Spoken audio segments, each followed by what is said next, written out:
45. Perkenalkan, nama saya Hima. Saya akan membantu teman-teman dari hall pertama dan hall kedua.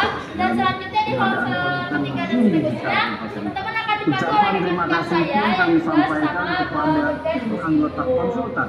Teman-teman masuk ke dalam museum ya, saya akan membacakan beberapa peraturannya ya. Yang pertama itu dilarang makan dan minum. Jadi kalau teman-teman membawa makanan kayak permen ya ataupun aqua gelas, dilarang ditaruh dulu ya, jangan dimakan. Yang kedua itu adalah dilarang melakukan tindakan vandalisme. Vandalisme itu adalah tindakan yang merusak seperti mencoret-coret, merobek ya. Terus yang ketiga tertib. Jadi teman-teman di dalam itu nggak boleh saling dorong-mendorong sama temennya ya. Ya kan? Terus yang keempat itu adalah dilarang buang sampah sembarangan. Jadi kan teman-teman pakai masker ya. Kalau maskernya lepas, sekarang dikantong dulu, jangan dibuang ya. Oke. Terus yang terakhir adalah tertib. Paham? Paham. Kita masuk.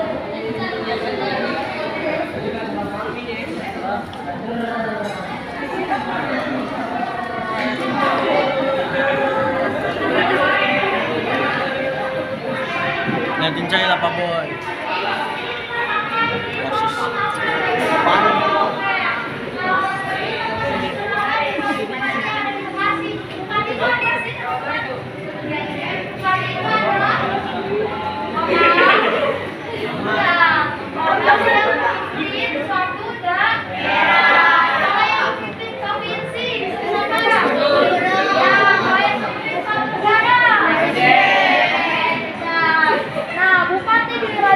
Itu ada 19 ya, tapi di museum ini baru ada 17. Kenapa? Karena dua lagi ini masih menjabat sebagai PLT pelaksana tugas dan PJ ya, pejabat sementara. Karena bupati Bapak aja masih yang aja tahun lalu wafat teman-teman, jadi digantikan oleh PLT Bapak dari Kamdan, kemudian digantikan lagi kepada Bapak Ahmad Mansuri dan sekarang ganti lagi menjadi PJ yaitu Bapak dari Kamdan. Nah, kalau bupati sekarang kita yaitu adalah Bapak Kiai Haji Nur Ali. Ada yang namanya Ali ya di sini ya. Nah, dia pahlawan hebat nih. Dia itu adalah pahlawannya orang Bekasi dan orang Bekasi asli. Bapak Kiai Haji Ali. Dia wakilnya di Sumbawa, kalau sekarang dia di Harapan ya.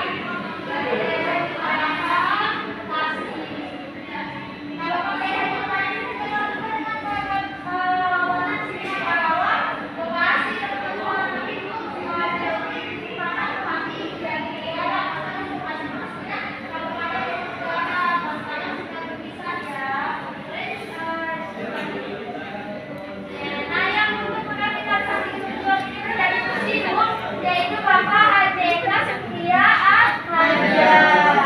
Kayaknya kan profil beliau nih. Kalau bupati yang perempuan, satu-satunya perempuan namanya siapa teman-teman? Haji Neneng. Aida Neneng Hasanah Yasin. Dia adalah satu-satunya bupati perempuan yang ada di Bekasi. Ada yang menjadi bupati nggak? Berarti nggak? Saja yang ganti ya. Bapak sudah ada yang mau ditanyakan? Sudah. Kalau tidak ada ya kita lanjut. Oke, selanjutnya kita ke sebelah sini dulu yuk teman-teman. Nah, ini adalah masa prasejarah Kabupaten Bekasi. Yuk sebelah sini. Jadi Bekasi itu kan punya juga ya masa prasejarahnya atau orang-orang Indonesia juga. Nah, kayaknya dilarang dibuka ya. Yang boleh dibuka nanti alat-alatnya aja. Jadi ini tuh manusia juga yang ada di Bekasi. Saat ini kalian kalau belajar IPS ya, ada manusia juga yang dari Jawa dulu ya. Spesies Pak. Kalau ini tuh dari Ini. namanya Budi. Kenapa disebut Budi? Karena Budi terdapat di wilayah Kecamatan Kabulan. Nama daerahnya Budi. Walaupun dia bersama dengan seluruh Pulau tapi dia itu pusatnya ada di daerah Bunda. Nah, dia ini pendek, bukan berarti dia ini ramah anak-anak ya, tapi ramah orang dewasa karena dia itu merupakan ras mulai teman-teman, yaitu ras Asia yang yang bentuknya seperti makhluk ya. Kayak gambar kan gambar, dia juga ada yang namanya alkoba di saat akhir tahun 500 Masehi ya. Karena mereka ini hidup pada zaman Neolitik yaitu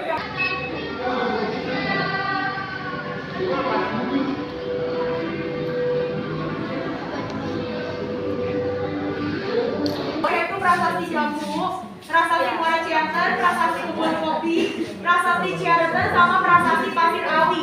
Satu ditemukan di daerah Jakarta Utara namanya prasasti Tugu, dan satu lagi ditemukan di daerah Banten namanya prasasti Cidaheang. Jadi semua total prasastinya itu ada 72. Jadi kalau kita lihat dari penemuan prasastinya, Kerajaan Tarumanegara ini terletak dari Cidaheang Banten sampai sepanjang Sungai Citarum Bogor. Nah, di dalam prasasti Tugu yang ditemukan di daerah Jakarta Utara itu tertulis asal-muasal kata Bekasi.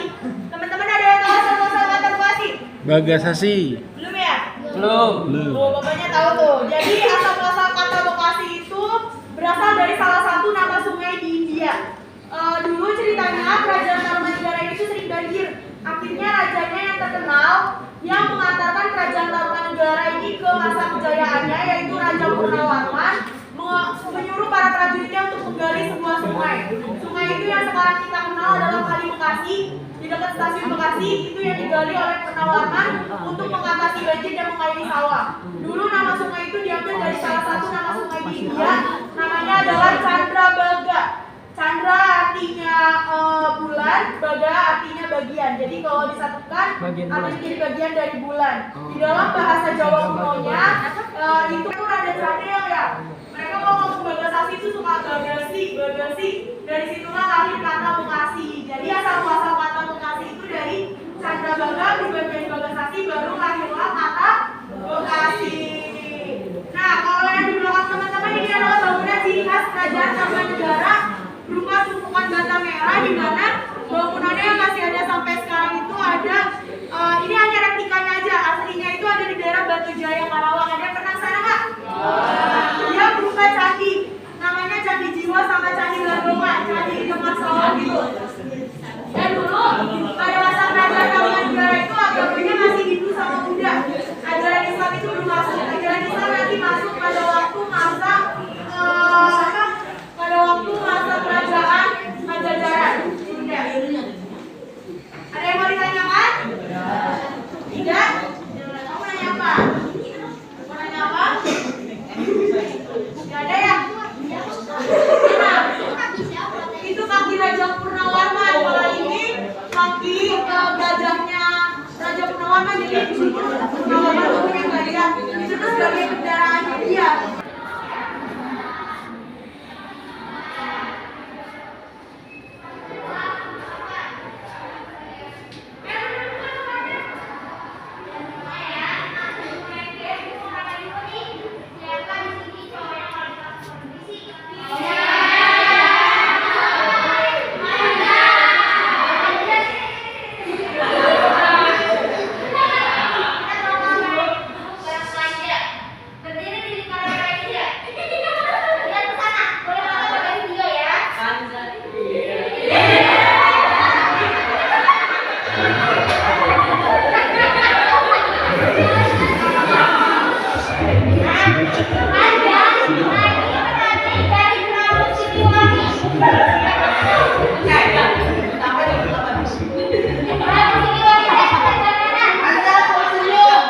Kedua kerajaan berhasil disatukan tetapi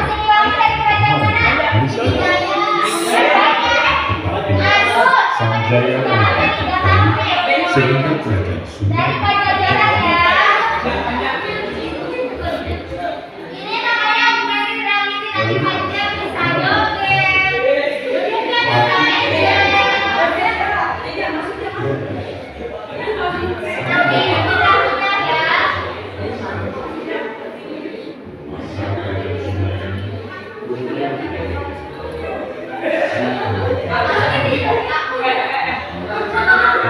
tetap di situ. Ya.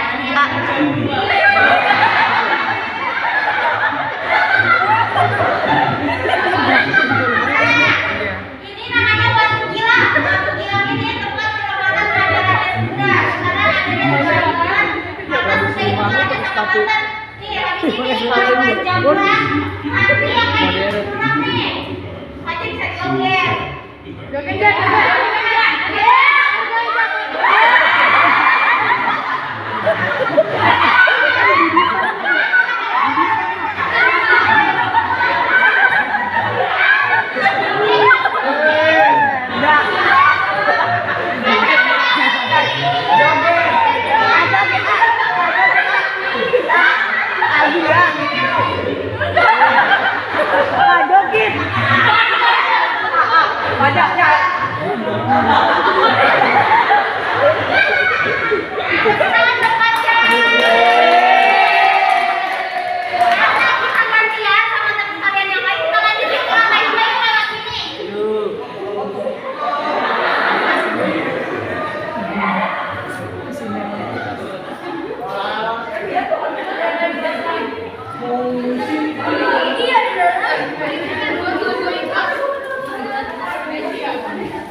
Dagang Eropa, terutama Belanda.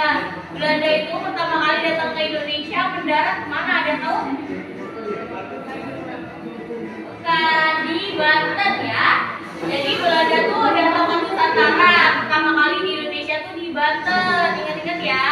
Nah, orang Belanda datang ke Indonesia ngapain sih?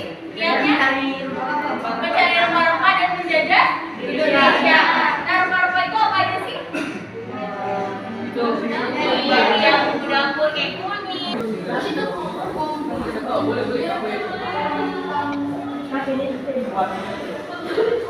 Boleh foto nggak Pak Boya?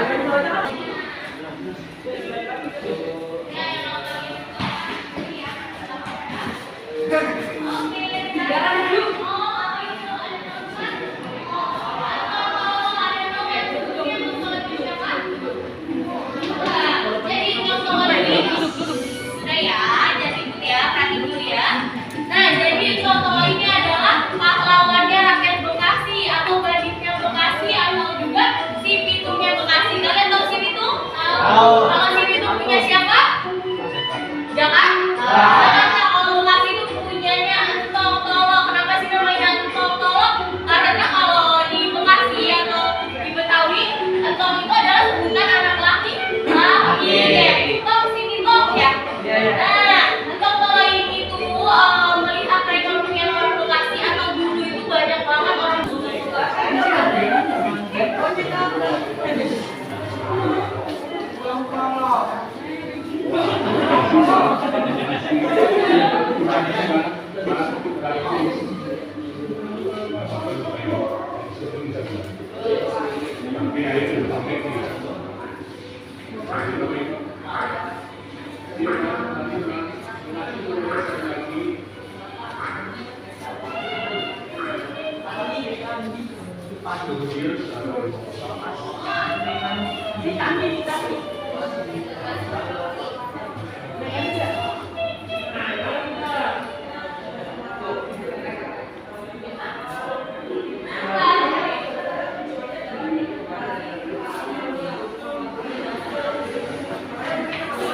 bukan masalah umur.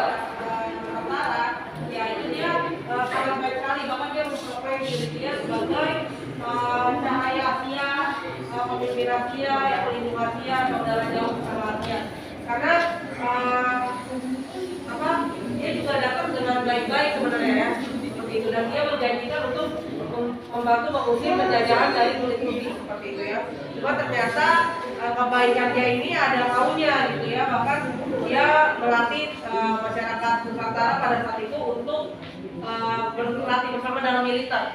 Ada beberapa gerakan militer seperti peta ya, pembela tanah air. Bahkan di Bekasi sendiri, Jepang pernah melatih kurang lebih 15 pemuda di masjid tertua di Bekasi, Masjid Mujahidin. Kemudian pemuda-pemuda ini kembali lagi ke kampungnya melatih pemuda-pemuda yang ada di kampungnya masing-masing, sehingga membentuk Laskar Mujahidin. Nah, tadinya tentara PTA itu mau digerakkan supaya membantu mereka dalam perang Pasifik. Tapi karena ada kejadian bom Hiroshima Nagasaki ya, serangan nuklir pertama di Nusantara di dunia, ya, di mana korbannya yaitu kurang lebih 210 jiwa. Ya, di Hiroshima Nagasaki yang merupakan basis militer utama Jepang pada saat itu dibom oleh Amerika atas balasan serangan Jepang duluan yang terlebih dahulu di Pelabuhan Pol, gitu ya. Jadi pada saat itu Jepang menyerang pada sekutu dan akhirnya ini jadi momentum nih buat masyarakat Indonesia untuk mempertahankan kemerdekaannya. Tanggal berapa mereka di Indonesia? 1945. Nah, sekarang kita akan lihat animasi bagaimana Hiroshima Nagasaki itu dijatuhkan bom nuklir ya di ruangan 3 dimensi, sama impact-nya ke Indonesia apa? Oh, kita lihat dulu ya.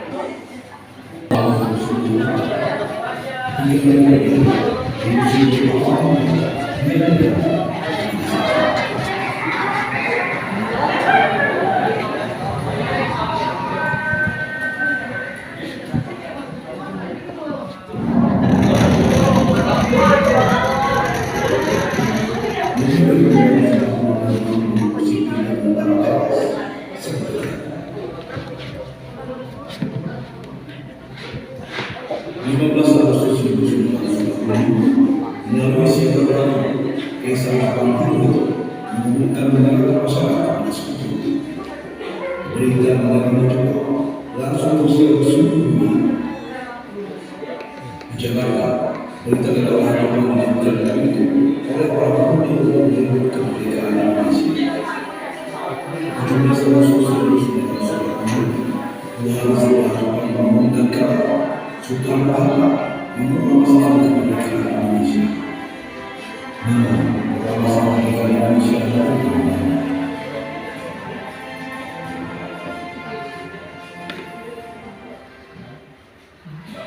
Pelabuhan Tanjung Priok 19 September 1945 dibuat kota masuk dan Belanda mendarat dengan tujuan menuju ke Tengah dan sekaligus untuk menguasai kekayaan wilayah Indonesia. 23 November 1945, setelah penjelasan yang masuk dan istri dalam musuh dengan berasal yang sama-sama menjadi biasa. Seluruh tentara Inggris di beberapa kota yang ditawar oleh para pejuang di Bekasi. Sekutu memiliki ultimatum untuk membebaskan para penahanan ditawar. Namun, ultimatum tersebut justru dibalas dengan membuka surat tawaran tersebut oleh para pejuang yang marah dengan keinginan memeras sekutu dan Belanda di Indonesia.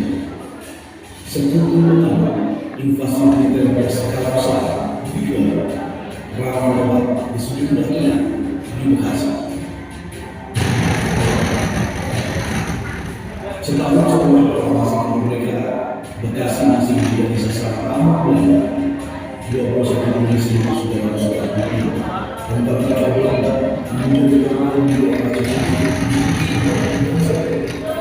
meskipun keras,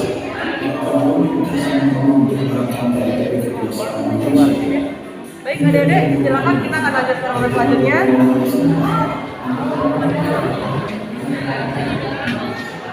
Kita akan lihat jangan berdua di lantai 1, silakan.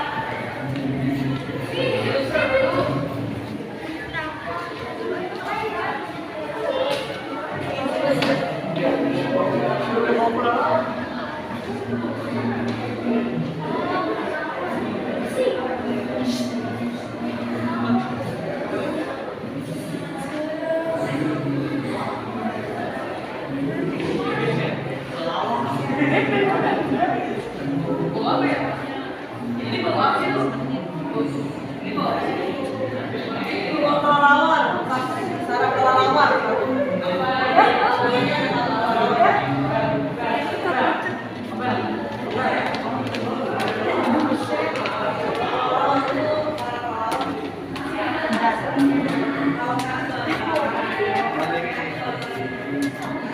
Boleh perhatikan dulu sebentar ya.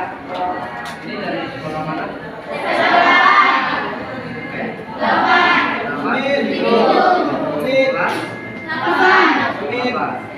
Tadi udah belajar apa aja banyak?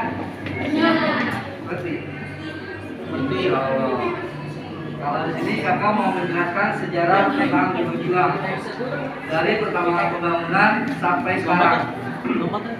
Sebelumnya pernah main ke Gunung Juang nggak sebelum jadi museum? Belum. Oke. Dulu Gunung Juang dibangun pada tahun 1906 sampai dengan 1910. Selama 4 tahun. Dulu Gunung Juang ini yang punya adalah tuan tanah Cina. Mereka bangsawan keturunan Tionghoa yang berhasil menempati wilayah Tambun dan sekitarnya. Lalu membangun gedung ini dijadikan sebagai rumah tinggal. Nah, dulu sekeliling Gunung Juang adalah perkebunan milik tuan tanah Cina. Ada perkebunan kelapa, padi, karet, mangga, dan sebagainya.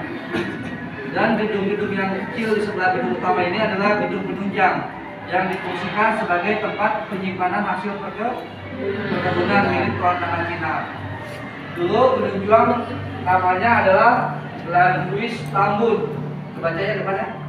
Namanya Laguis Tambun. Artinya adalah gedung tinggi. Jadi dulu masyarakat Tambun dan sekitarnya itu mengenal gedung ini disebutnya gedung tinggi karena dulu gedung ini merupakan gedung yang paling tinggi di sekitar Tambun.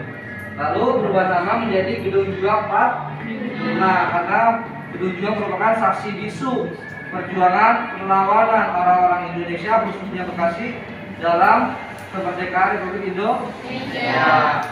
Selanjutnya pada tahun 1942 ketika Jepang sedang menjajah Indonesia, Gedung Juang ini diambil alih oleh tentara-tentara Jepang, dijadikan markas militer selama 3 tahun dari tahun 1942 sampai dengan 1945. Kemudian Jepang berhasil meninggalkan Indonesia pada tahun 1945. Lalu Gedung Juang ini diambil alih oleh pejuang Indonesia, khususnya wilayah Kabupaten Bekasi, sama dijadikan markas militer atau markas pertahanan orang-orang Bekasi. Saat itu pada tahun 1947 Belanda melanggar perjanjian Linggarjati.